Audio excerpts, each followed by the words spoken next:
Beginning of the End, Chapter 39, The Conquest of Bashan.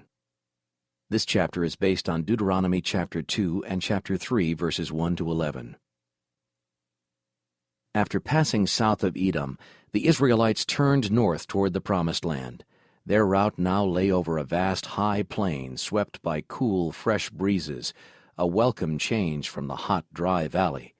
They pressed forward, happy and hopeful. God had commanded, "Do not harass Moab, nor contend with them in battle, for I will not give you any of their land as a possession, because I have given Ar to the descendants of Lot." The same was repeated concerning the Ammonites, also descendants of Lot. The people of Israel soon reached the country of the Amorites. This strong, warlike people had crossed the Jordan, made war on the Moabites, and gained some of their territory. The route to the Jordan lay directly through this territory. And Moses sent a friendly message to Sihon, the Amorite king. "Let me pass through your land. You shall sell me food for money that I may eat, and give me water for money that I may drink. Only let me pass through on foot." The answer was a decided refusal, and all the soldiers of the Amorites were summoned to oppose the invaders. This intimidating army struck terror to the Israelites. In skill for warfare, their enemies had the advantage. To all human appearance, the Amorites would make a quick end of Israel. But Moses kept his eyes on the cloudy pillar. This evidence of God's presence was still with them. At the same time, he directed them to do all that human power could do in preparing for war. Their enemies were confident that they would blot out the Israelites from the land. But from the owner of all lands, the message had been given to Israel, "Rise, take your journey, and cross over the river Arnon. Look, I have given into your hand Sihon, the Amorite king of Heshbon, and his land. Begin to possess it, and engage him in battle.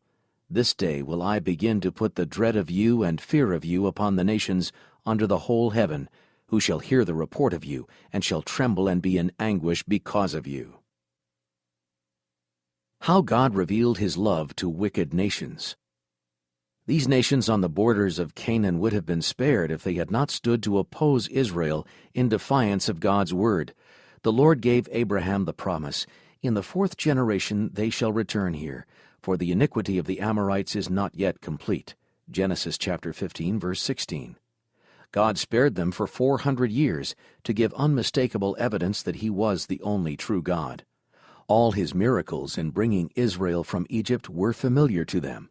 They could have known the truth, but they rejected the light and clung to their idols. When the Lord brought his people to the borders of Canaan a second time, those heathen nations were given more evidence of his power. They saw that God was with Israel in the victory over King Arad and the Canaanites, and in the miracle to save those dying from the sting of the serpents. In all their journeys and encampments, the Israelites had done no harm to the people or their possessions. On reaching the border of the Amorites, Israel had asked permission only to travel directly through the country, promising to observe the same rules that had governed their relations with other nations. When the Amorite king refused and defiantly gathered his armies for battle, their cup of iniquity was full, and God would now exercise his power to overthrow them. The Israelites crossed the river Arnon and went forward against the enemy. A battle took place, and the armies of Israel won. Soon they were in possession of the Amorite country. The captain of the Lord's host defeated the enemies of his people. He would have done the same 38 years earlier if Israel had trusted in him.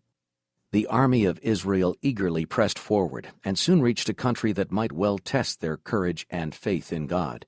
Before them lay the powerful kingdom of Bashan, crowded with great stone cities that to this day excite the wonder of the world. 60 cities, with high walls, gates, and bars, besides a great many rural towns. The houses were made of huge black stones, so large as to make the buildings unconquerable by any force brought against them. It was a country filled with wild caverns and rocky hideouts. The inhabitants, descendants from a giant race, were of impressive size and strength, and known for such violence and cruelty as to be the terror of all surrounding nations. Og, the king, was remarkable for size even in a nation of giants. But the cloudy pillar moved forward, and the Hebrew soldiers advanced to Edrei, where the giant king waited for them. Og had skillfully chosen the place of battle. The city of Edrei stood on the border of a high, broad flatland rising abruptly from the plain and covered with jagged rocks. It could be approached only by narrow pathways, steep and difficult to navigate. In case of defeat, his forces would find refuge in that wilderness of rocks, where it would be impossible for strangers to follow. Moses trusted God. Confident of success, the king came out with an immense army on the open plain. When the Hebrews looked at that giant of giants towering above the soldiers of his army, when they saw the seemingly invincible fortress with unseen thousands entrenched behind it, the hearts of many quaked with fear. But Moses was calm and firm. The Lord had said concerning the king of Bashan, "Do not fear him, for I have delivered him and all his people and his land into your hand. You shall do to him as you did to Sihon, king of the Amorites." No mighty giants, walled cities, armed hosts, nor rocky fortresses could stand before the captain of the Lord's host. The Lord led the army, and the Lord conquered in behalf of Israel. The giant king and his army were destroyed, and the Israelites took possession of the whole country. Thus that strange people who had given themselves up to terrible idolatry were blotted from the earth. Israel's fatal mistake. Many remembered the events that nearly 40 years before had doomed Israel to long desert wandering. The report of the spies concerning the Promised Land was correct in many respects. The cities were walled and very great, and inhabited by giants. But now they could see the fatal mistake of the previous generation in distrusting the power of God. This had prevented them from entering the beautiful land at once. God had promised his people that if they would obey his voice, he would go ahead of them and fight for them. He would drive out the inhabitants of the land. But now Israel must go forward against alert and powerful foes and do battle with well-trained armies that had been preparing to resist. The earlier generation had failed dramatically, but the test was more severe now than when God had commanded Israel to go forward. The difficulties had greatly increased since they refused to go forward when told to do so. God still tests his people, and if they fail, he brings them again to the same point, and the second time the test will be more severe than the first.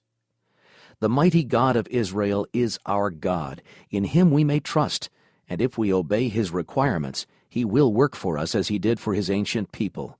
The way will sometimes be so blocked by obstacles, apparently insurmountable, as to dishearten those who will yield to discouragement. But God is saying, go forward. The difficulties that fill your soul with dread will disappear as you move forward in the path of obedience, humbly trusting in God.